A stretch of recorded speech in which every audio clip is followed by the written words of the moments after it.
jour ne s'est pas encore levé, les gens vont même pas aller se coucher, je sais plus quelle heure il est, je suis complètement jet lag, mais je vous propose de rejoindre tout de suite David pour découvrir les toutes dernières actus qui font bouger la capitale nippone. Et ensuite, on rejoint la rédac qui est restée en France pour découvrir les dernières tendances otaku. C'est parti pour les news.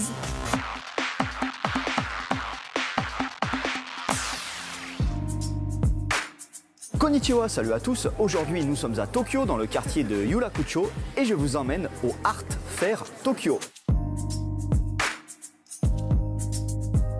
Nous sommes au Tokyo International Forum, et le Art Fair Tokyo est un événement international qui regroupe 150 galeries, mais je dois vous avouer que je ne m'y connais rien du tout en art, surtout en art contemporain, donc je vais essayer de m'intéresser surtout aux artistes japonais.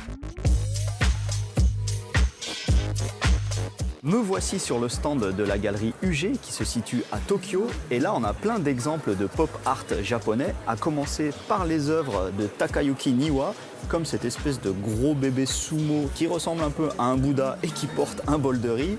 À côté, on a une sorte d'étudiant en slip, ça me fait bien rire. Là, à côté, on a une œuvre de Kana Uchida qui nous a fait un scooter ultra kawaii, et quand on ouvre à l'arrière, il y a plein de fraises. Et enfin, à côté, j'aime bien aussi ces œuvres de Kunihiko Nohara qui enveloppent ses personnages dans plein de choses, par exemple de la mousse de café latte ou encore un omelette, une spécialité japonaise à base d'omelette et de riz.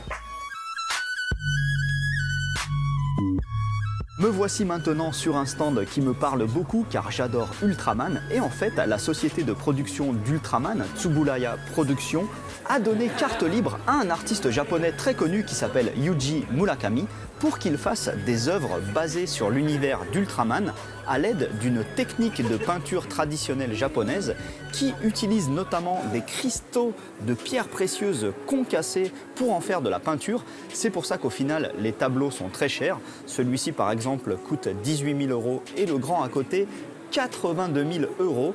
Mais bon, j'aime beaucoup car l'univers délirant d'Ultraman est complètement respecté. Je finis sur le stand d'un artiste qui n'est pas japonais, Ron English, c'est un américain, mais bon, son style est tellement pop culture, j'adore. Regardez-moi par exemple cette fleur à tête de Bob l'éponge à 3 yeux. Et puis, il fait quand même des versions un peu réinterprétées et originales de personnages japonais.